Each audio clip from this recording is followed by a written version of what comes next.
누가복음 17장부터 10절까지 누가복음 17장 1절부터 10절까지 한 절씩 교독하도록 하겠습니다. 예수께서 제자들에게 이르시되 실족해 하게 하는 것이 없을 수는 없으나 그렇게 하게 하는 자에게는 화로다.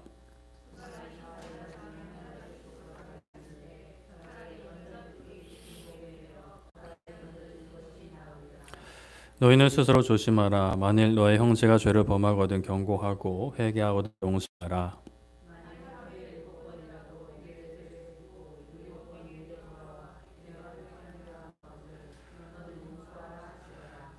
누가복음 17장 5절입니다. 사도들이 주님께 여짜오되 우리에게 믿음을 더하소서 하니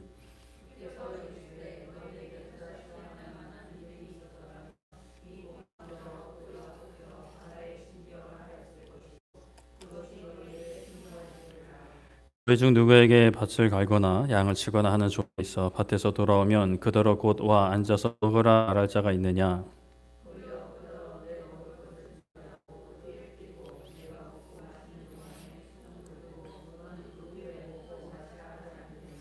명한 대로 하였다고 종에게 감사하겠느냐?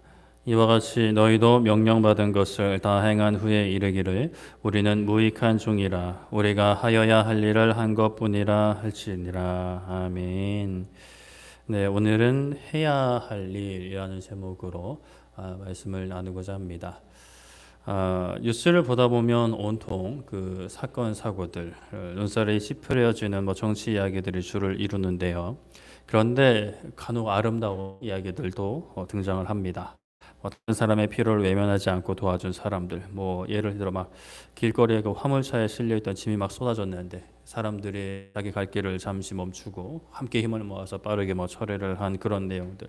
그리고 과거에 이제 지하철에 스크린도어가 없을 때 사람이 깔렸는데 이거를 어떻게 할 수가 없으니까 거기 그 역사에 있던 많은 사람들이 지하철을 밀어서 지하철이 기울어져 가지고 그 사람을 꺼내는 그런 모습들, 굉장히 옛날 이야기긴 합니다만 참 그런 이야기들을 뉴스 통해 접한 사람들은 아직 그래도 세상이 살만하다 이렇게 평가를 하고는 합니다. 그런 어떤 이야기 주인공이라 그럴까요? 그 자리에 함께한 사람들, 함께 도운 사람들을 인터뷰하게 되면 꼭 비슷한 말들을 해요. 제가 잘나서 그랬습니다. 이런 얘기 안 하고 당연히 해야 할 일을 한 것입니다. 라고 이야기들을 많이 하죠. 그 말이 우리는 어떤 의미인지는 알고 있지만 그래도 그런 분들이 칭찬을 받고 그런 도움과 희생이 아름답다 말할 수 있는 것은 그 어떤 그 섬김과 도움과 희생이 본질적으로 아름다운 일이기도 하지만 참 세상에서 많이 찾아보기 어려운 일이기 때문이기도 한 것 같습니다. 이 땅에는 당연한 일을 하지 않는 사람들 많이 있습니다. 사람으로 행해야 할 마땅한 선을 하지 않는 사람들 많이 있죠. 물론 세상이 바뀌어가면서 그 선의 기준이 왜 나한테도 적용하느냐, 막 그렇게 살아라, 이런 식으로 이제 나와버리는 세상이니까 참 이것을 어떻게 공유하기 어려운 또 세상이 되었습니다.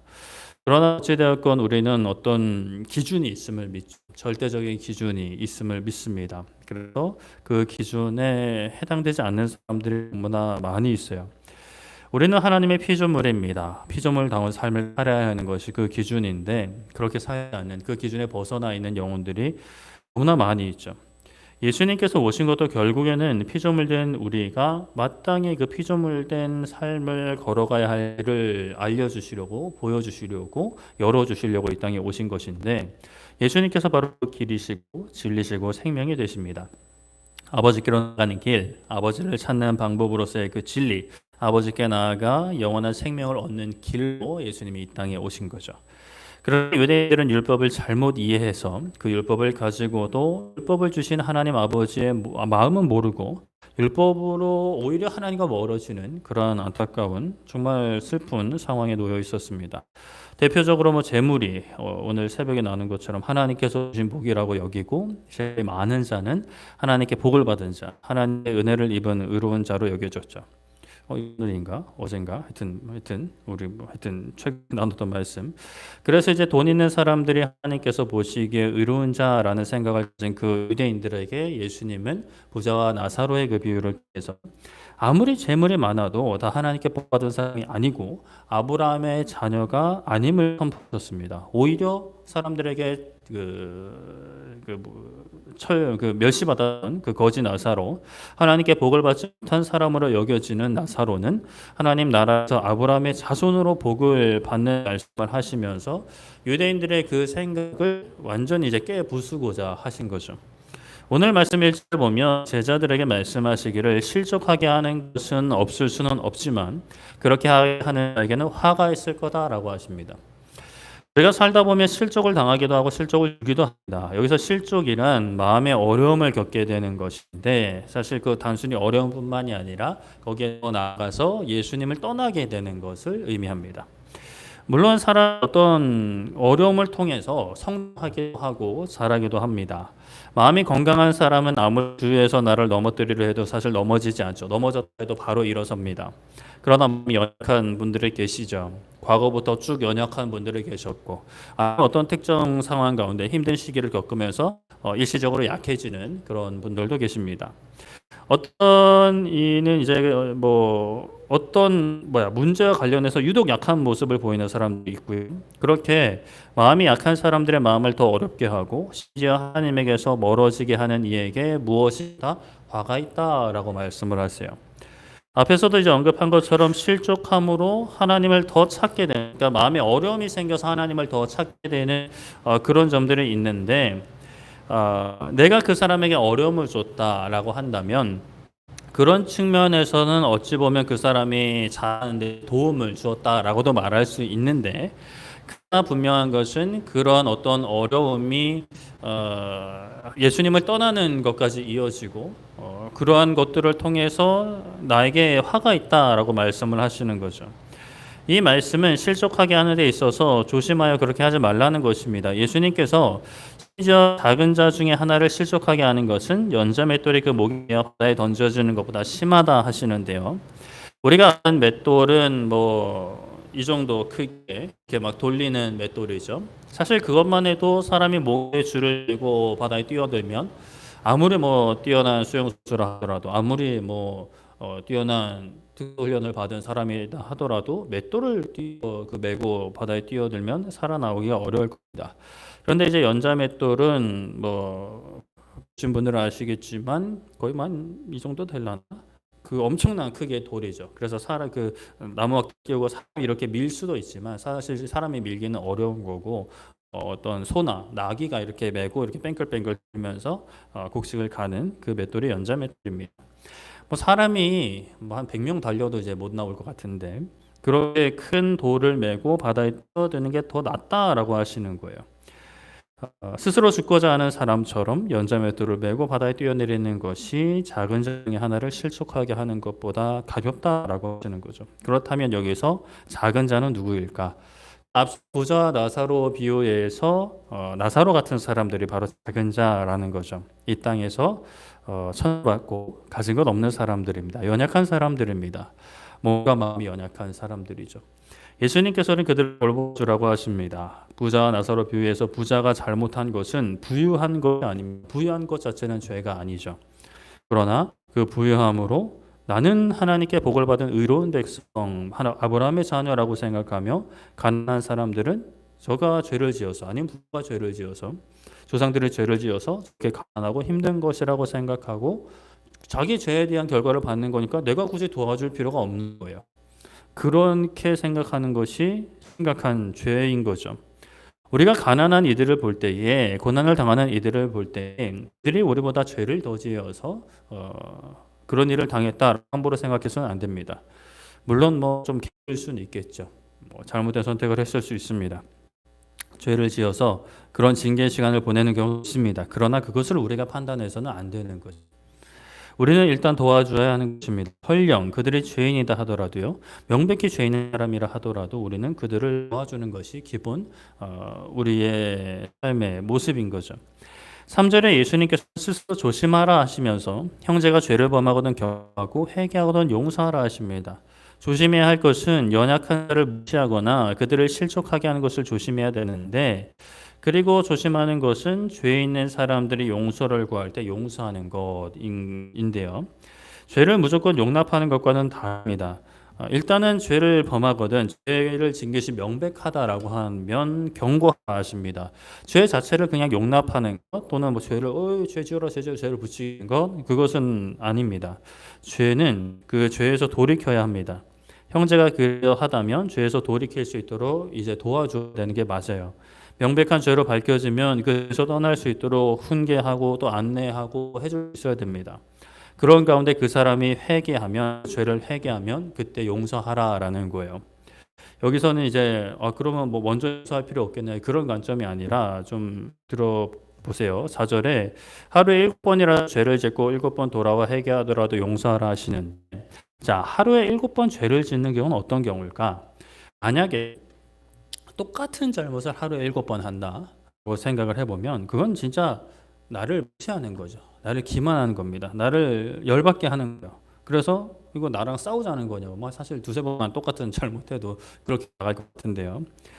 같은 죄가 아니라 그래도 그러해요. 같은 죄가 아니더라도 잘못이란 잘못을 하루에 7번을 했어요. 그러면 참 같이 함께하는 입장에서 화가 나고 또 뭐 부모다 아니면 선배다 가르치는 사람이다 이러면 참 머리가 쉽게 사그라들지 않을 것 같은데 그런데 그렇게 7번 죄를 짓고 7번 용서를 구했을 때 어떻게 하라고 하시냐? 용서하라라는 거예요. 또 무슨 죄를 지을 거냐고 비아냥거리는 게 아니라 용서하라라는 거죠. 그것이 작은 자를 실족하지 않게 하는 것입니다. 그것이 작은 일에 충성을 다하는 거예요. 그것이 율법의 참 정신을 지키는 것이죠. 율법은 잘못을 했을 때 처벌이 쫙 되어 있습니다. 어떨 때는 무슨 처벌하고 어떨 때는 이렇게 처벌하고 이렇게 처벌하고 이렇게 막 율법에 와 있어요. 거기에 담겨진 하나님의 참 뜻은 예수님께서 말씀하신 것처럼 하루에 7번 죄를 짓고 7번 용서를 구해도 용서해 주라라는 거예요. 용서해 주지 말고 무조건 처벌하라라는 게 구약에서도 실려진 하나님의 뜻이 아니다라는 거죠. 우리는 어떻게 그런 사람이 있냐 말할 수 있지만 사실 우리가 그런 사람들이어야만 합니다. 내가 알면서 짓는 죄들, 모르고 짓는 죄들 하루에도 수없이 많습니다. 죄가 없다 생각이 든다면 그 생각, 죄가 없다라는 그 생각이 죄가 되게 되는데 이렇게 예수님께서는 율법의 참 가치를 말씀하시고 하나님의 뜻에 순종하는 것에 대해서 계속 말씀을 하시는데 5절에 보면 사도들이 예수님께 우리에게 믿음을 더해 주소서라고 간구를 하고 있거든요.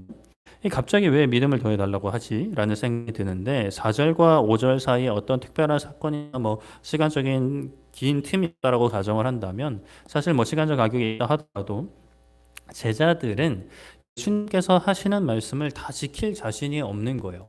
7번 용서하라라는 거 사실 우리도 그렇죠. 그게 사실 너무나 어려운 일입니다. 그러니 제자들이 믿음을 더해달라라고 구하는 거죠. 예수님의 말씀대로 순종하기 위해서는 예수님의 말씀대로 따르기 위해서는 우리가 엄청난 믿음이 있지 않고서는 이것을 감당할 수가 없다라는 생각이 든 거죠. 그래서 이제 사도들이 예수님께 믿음을 더해달라고 구하는데 그런데 예수님께서는 약간 약간 핀트가 벗어나는 것 같은 말씀을 하십니다. 너에게 겨자씨 하나 만한 믿음이 있었다면 이 뽕나무더러 뿌리가 뽑혀 바다에 심겨라 하셨을 거고 그것이 너에게 순종했을 것이라고 하십니다. 그렇게 되었을 거다라고 하시는 거죠. 예수님께서 왜 갑자기 이런 말씀을 하실까? 믿음을 달라 했는데 믿음이 없는 이들을 질책하시는 것일까? 물론 뭐 그런 의미도 있지만 믿음이 엄청난 일을 일어나게 하는 특별한 능력이기 때문에 이렇게 말씀하시는 건가? 물론 그것도 맞는 의미인데 그런데 그것보다도 이 문맥을 보면 예수님은 믿음의 본질, 즉 사도들과 다른 제자들 또 오늘날 우리가 가져야 될 어떤 믿음의 본질에 대해서 이렇게 말씀을 하십니다. 믿음을 구했으니까 제자들이 믿음을 더해달라 했으니까 그 믿음의 본질에 대해서 말씀하시는 건데 자, 믿음이란 말씀만으로도 이 나무가 뽑혀서 바다에 심기는 것, 던져지는 것이 가능하다는 즉 하나님이 명령하시면 자연 만물도 순종한다는 사실을 받아들이는 것이라고 할 수가 있겠죠. 오늘 본문에서 보면요. 하나님의 말씀, 하나님의 뜻 앞에 모든 피조물이 순종해야 함을 인정하는 것이 믿음의 한 모습이라는 거예요. 그리고 예수님께서 종에 대해서 말씀을 하시는데 7절에 보면 누구에게 밭을 갈거나 양을 치는 종이 있는데 그 종이 밭에서 일하다 집으로 돌아오면 그 종에게 와서 앉아서 먹으라 말할 자가 누구냐 하십니다. 그런 사람은 없다라는 건데 이 시대의 종이면 본래 이제 밭에서 일을 마치고 왔어요. 그럼 사실 힘들겠죠. 당연히 밭일을 하고 왔으니까. 그런데 뭐 해야 돼요? 주인이 먹을 것을 준비해야 되는 거예요. 일하는 복장이 띠를 띠는 거예요. 그 띠를 아직 풀지 않습니다. 일이 다 끝나지 않은 거예요. 주인이 먹고 마시는 동안 옆에서 수종을 둡니다. 차를 주고 자기 먹는 거 아니에요. 수종 다 들고 주인이 다 먹고 난 후에 그제야 자기가 먹는 게 누구냐? 종이다라는 거예요. 그 당시에는 종이 이렇게 해야 된다라는 거죠. 종이 못된 사람이라서 뭐 종이 먹든 말든 신경 안 쓰는 그런 모습이 아니라 이게 보편적이고 통상적인 모습이었다라는 겁니다. 질서였어요. 당연한 질서. 주인이 먼저 먹고요. 종이 먹는 것이었어요. 종이 할 일은 반일만 하는 게 아니라 주인이 먹을 수 있는 것을 차리고 그 옆에서 수종 드는 것까지 다 종이 해야 할 일인 거예요. 그게 종에게 있어서 당연한 건데 종이 그 당연한 것을 했다고 주인이 감사를 표현하지 않는다라고 말씀하세요. 참 요즘 우리가 살아가는 세상의 모습을 생각해 보면 이거 좀 너무하는 거 아닌가라는 생각도 들어요. 요즘에야 사람과 사람 사이에서 어떤 서비스업을 할 때, 저는 아니지만 합당한 돈을 내고 그래도 감사를 표현하는 게 좀 미덕으로 여겨지는 우리 사회입니다. 뭐 좀 형식적인 면이 강하긴 하지만 눈도 마주치지 않고 감사합니다 이러고 이제 하긴 하지만 그때 당시 주인과 종의 관계는 좀 오늘날과는 많이 다른 거죠. 예수님께서는 이러한 주인과 종의 관계처럼 너희 종으로서 명령받은 것을 다 행한 후에 스스로 말하기를 나는 무익한 종입니다 라고 고백하며 제가 해야 할 일을 한 것뿐입니다 라고 고백해야 하는 것이 합당하다라고 말씀을 하세요. 이것이 무엇이냐? 순종이라는 거예요. 하나님 앞에 살아가는 피조물에 마땅한 반응이라는 거죠. 믿음이라는 것이 막 거창한 것이 아니라 종된 우리가 하나님 앞에 마땅히 행해야 하는 것, 주인 앞에서 주인의 뜻에 순종해야 하는 것이 바로 믿음이라고 예수님이 말씀하시는 거죠. 그렇다면 우리가 순종해야 되는 게 무엇일까? 본문 말씀 벗어나지 않고 여기서 살펴보면 작은 자를 실족하지 않게 하는 것.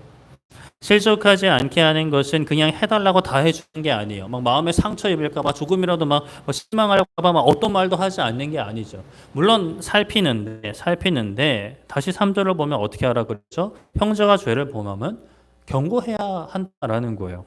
그러나 또 이게 경고하면서 정죄가 되는 것이 아니라 여기에는 지혜와 사랑으로 나도 그런 죄를 지었고 앞으로도 지을 수 있는 그런 똑같은 죄인이라는 것을 인정하고 경고라는 게 너만 죄인이야가 아니라 우리 함께 이 죄를 벗어나야 된다라는 그런 마음으로 죄를 알려주는 거죠. 죄를 경고하는 마음에 사랑이 없으면 긍휼히 여기는 마음이 없으면 용서할 수가 없어요.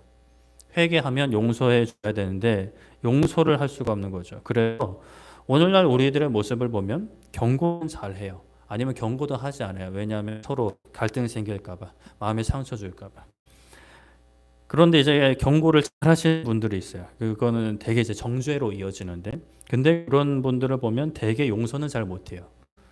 그것도 하루에 7번 잘못하고 7번 용서하는 거 결코 쉽지 않죠. 그런데 쉽지 않다고 힘들다고 하지 않아도 되는가? 아니죠. 그것은 종된 모습이 아닙니다. 그것은 종이 아니에요.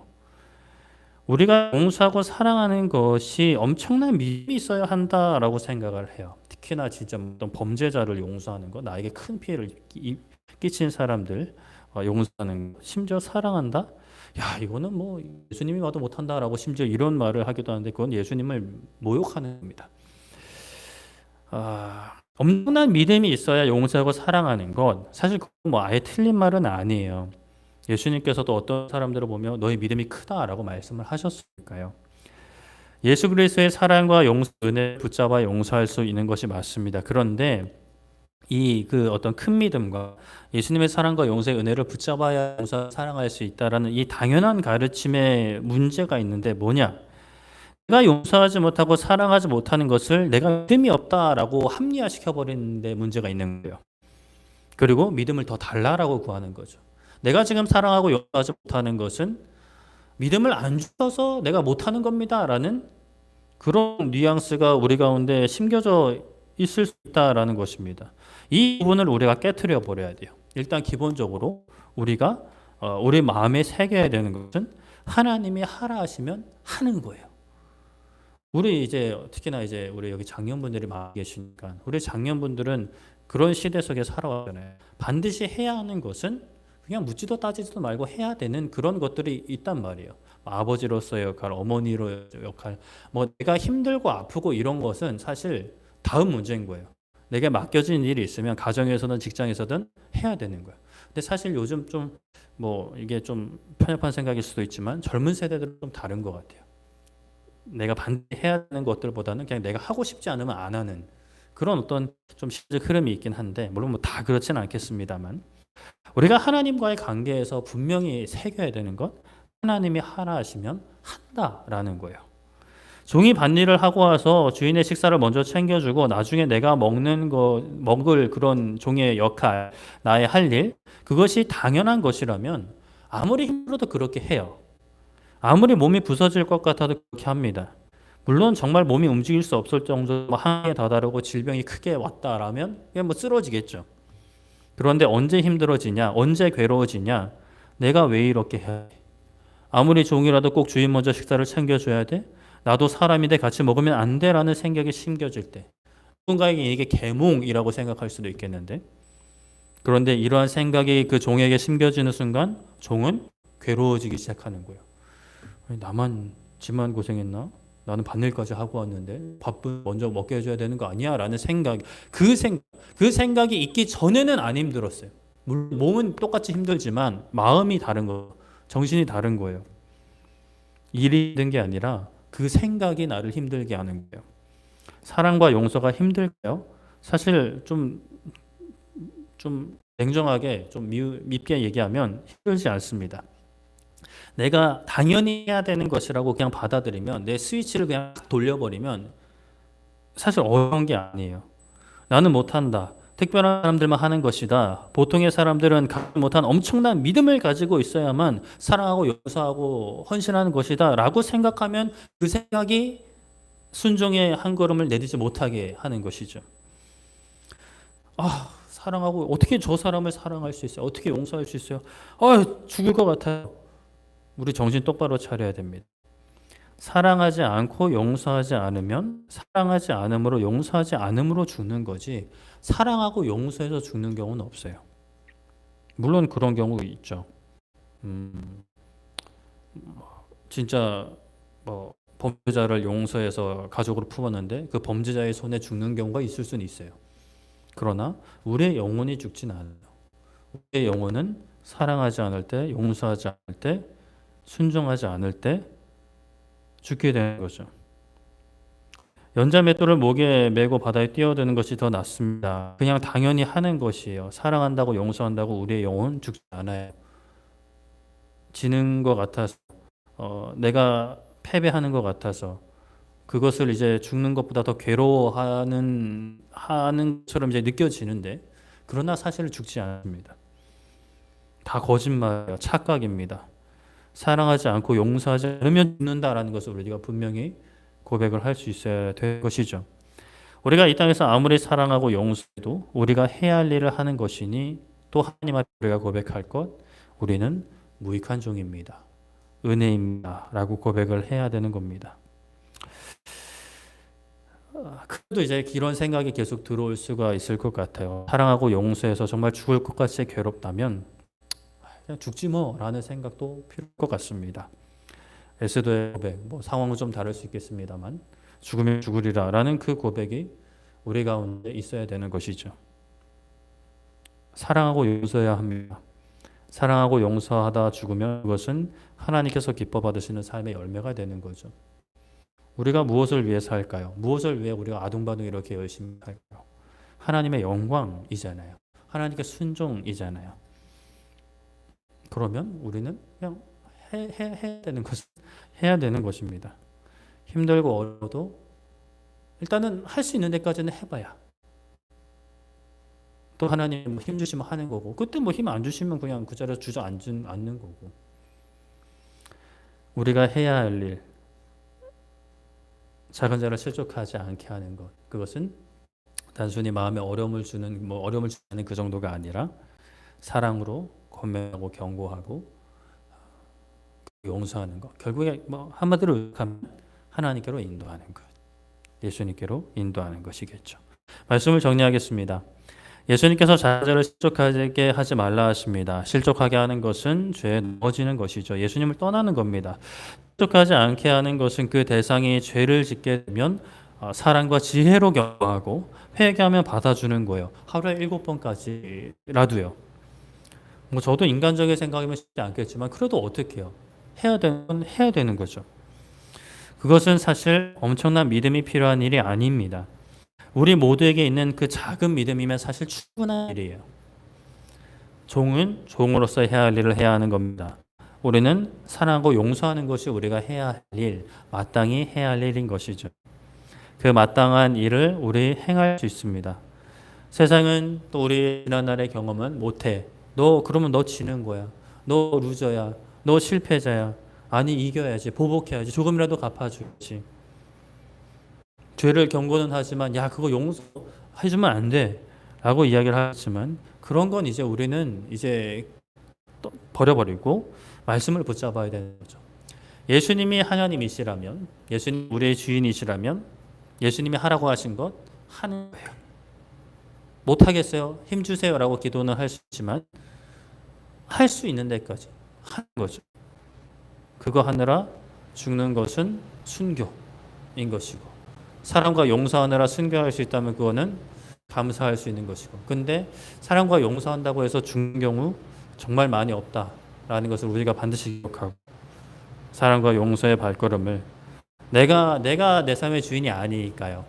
주인이 예수님께서 하라는 그 말씀에 아멘, 아멘, 아멘 할 수 있는 우리 모두 되기를 소망하고 축복합니다. 우리 함께 또 찬양하고 기도했으면 좋겠는데 우리 아까